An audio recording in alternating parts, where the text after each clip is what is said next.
La ilaha illallah Muhammadun Rasulullah alaihi salatullah wa alihi. Assalamualaikum warahmatullahi wabarakatuh. Nu'aiman bin Amru bin Rafa'ah, seorang sahabat Rasulullah yang terkenal suka melawak dan jahil. Ia adalah sahabat dari kalangan Ansar. Meski wataknya yang suka melucu, Nu'aiman juga seorang mujahid sejati Islam. Ia merupakan Ashabul Badar karena ikut terlibat dalam perang Badar bersama Rasulullah dan para sahabat yang lainnya. Nu'aiman banyak membuat lelucon atau tingkah konyol, bahkan kejahilan, hingga membuat Rasulullah dan para sahabat lainnya tidak kuat menahan tawa. Yang menjadi target kejahilannya tidak hanya sahabat, tapi juga Rasulullah Shallallahu Alaihi Wasallam. Lantas, bagaimana sikap Rasulullah terhadap sahabatnya yang suka melawak, bahkan jahil, seperti Nu'aiman tersebut? Apakah Rasulullah pernah marah dengan sikap usil Nu'aiman? Ataukah Rasulullah menganggapnya biasa saja? Lalu bagaimana kalau ada sahabat yang tersinggung dengan keusilan Nu'aiman? Bagaimana Rasulullah meredam hal itu? Mari kita simak bersama kisah berikut. Namun jangan lupa untuk sukai video ini dan tekan tombol subscribe untuk mendapatkan video-video terbaru dari channel Tinta Mahabbah. Kita bisa menarik beberapa kesimpulan tentang sikap Rasulullah terhadap Nu'aiman. Pertama, beliau memakluminya. Pada umumnya, Rasulullah dan para sahabat maklum tentang karakter Nu'aiman yang suka melucu. Rasulullah juga biasa saja ketika menjadi sasaran kejahilan Nu'aiman dalam membuat lelucon. Selama tingkah pola Nu'aiman tidak melanggar ajaran agama Islam, mungkin selama itu pula akan dimaklumi. Misalnya cerita Nu'aiman menghadiahi Rasulullah madu. Diceritakan bahwa suatu hari Nu'aiman ingin menghadiahi Rasulullah seguci madu.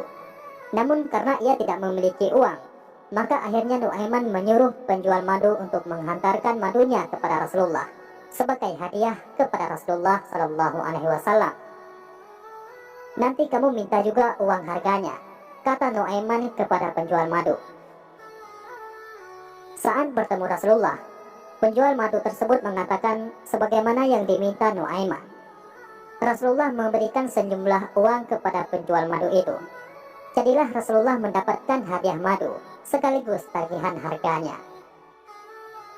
Setelah kejadian itu, Rasulullah memanggil Nu'aiman.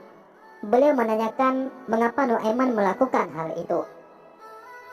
Saya ingin berbuat baik kepada Anda ya Rasulullah, tapi saya tidak punya apa-apa, jawab Nu'aiman, sehingga membuat Rasulullah Shallallahu Alaihi Wasallam tersenyum. Kedua, mengganti kerugian akibat kejahilan Nu'aiman. Tidak hanya memaklumi Nu'aiman, bahkan Rasulullah mengganti kerugian akibat kejahilan yang dilakukan sahabatnya itu. Selain cerita pertama, ada satu kejadian yang membuat Rasulullah mengganti apa yang telah diperbuat Nu'aiman. Meski demikian, Rasulullah tidak marah. Bahkan beliau tersenyum, karena apa yang dilakukan Nu'aiman memang menggelitik. Ceritanya, suatu ketika para sahabat berkata kepada Nu'aiman bahwa sudah lama sekali tidak makan daging unta. Mereka lantas memiliki ide untuk menyembelih unta seseorang yang tengah bertemu kepada Rasulullah Shallallahu Alaihi Wasallam. Nu'aiman langsung saja menyambut ide tersebut.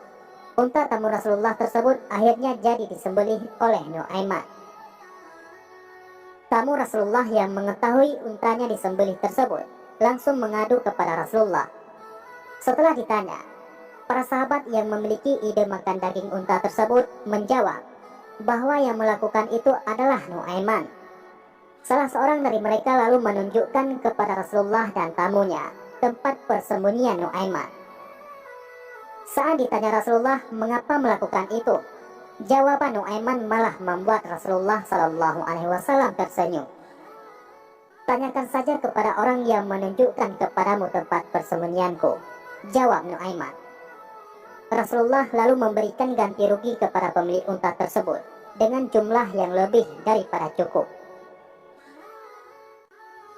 Ketiga, melarang sahabat lain mencela Nuaiman. Tidak semua orang suka dan maklum dengan tingkah Nuaiman yang jahil dan usil seperti itu. Pasti ada saja pihak-pihak yang jengkel dan tidak suka dengan tingkah laku Nuaiman. Terkait hal ini, Rasulullah sudah memberikan rambu-rambu. Rasulullah melarang para sahabatnya untuk mencela Nuaiman. Sehingga Rasulullah berkata kepada sahabat, "Jangan pernah kalian menghujat dan melaknat Nuaiman. Meski dia seperti ini, tapi dia selalu membuat aku tersenyum. Dia masih mencintai Allah dan Rasulnya. Dan tidak ada hak bagi kalian melarang Nuaiman mencintai Allah dan mencintaiku sebagai Rasul." Keempat, menjual teman. Pernah suatu ketika, Nuaiman berangkat bersama Sayyidina Abu Bakar ke Basrah untuk berniaga. Bersama mereka ikut pula Suhaibit bin Harmalah yang bertugas membawa perbekalan. Nuaiman meminta kepada Suhaibit agar diberi makanan, tapi ditolaknya karena bos mereka sedang tidak di tempat. "Tunggulah sampai Abu Bakar datang," kata Suhaibit. Nuaiman jengkel, lalu mengeluarkan ancaman, "Tunggu pembalasanku." Nuaiman lantas menemui beberapa orang, menawarkan budaknya dengan harga sangat murah, sambil membocorkan kelemahannya, yaitu budaknya sering mengaku dirinya seorang merdeka. Yang ditawari setuju. Lalu bersama Nuaiman, mereka menuju ke tempat Suhaibit sedang duduk. Nuaiman menunjuk kepadanya. Tentu saja Suhaibit berontak sambil mengatakan dirinya bukanlah budak. Tapi si pembeli bersikeras mengikatnya dan berkata, "Kami sudah paham sifatmu." Untung Abu Bakar segera datang dan urusan jadi gamblang. Ketika peristiwa tersebut diceritakan kepada Nabi, beliau tertawa, bahkan setiap beliau ingat atau diingatkan. Nuaiman adalah pembawa kegembiraan. Mungkin karena itu Nabi pernah berkata, "Nuaiman akan masuk surga sambil tertawa, karena ia sering membuatku tertawa." Peristiwa lucu ini terjadi setahun sebelum wafatnya Baginda Shallallahu Alaihi Wasallam. Nuaiman sering menghibur, bahkan ketika sakit sekalipun. Seperti ketika suatu hari, Nuaiman dikabarkan sakit mata. Kemudian Nabi mengunjunginya. Ternyata Nuaiman sedang asyik makan kurma. "Apa bolehkah makan kurma? Matamu kan sedang sakit," tanya Nabi Shallallahu Alaihi Wasallam.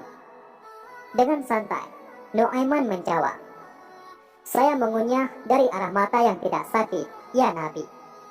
Jawaban tersebut membuat Nabi Shallallahu Alaihi Wasallam tersenyum. Cerita tentang Nuaiman memberitahu kita bahwa Nabi adalah pribadi yang ceria, suka tertawa, bercanda, dan tidak melulu bersikap resmi. Beliau biasa bersenda gurau dengan para sahabat dan istri-istri beliau. Sayangnya, riwayat-riwayat tentang sisi manusiawi ini jarang diedarkan. Nabi digambar sebagai sosok yang lurus, kaku, dan hanya suka memberikan perintah atau gemar melarang-larang saja. Sebagai umat Nabi, kita berhasrat meneladaninya secara penuh.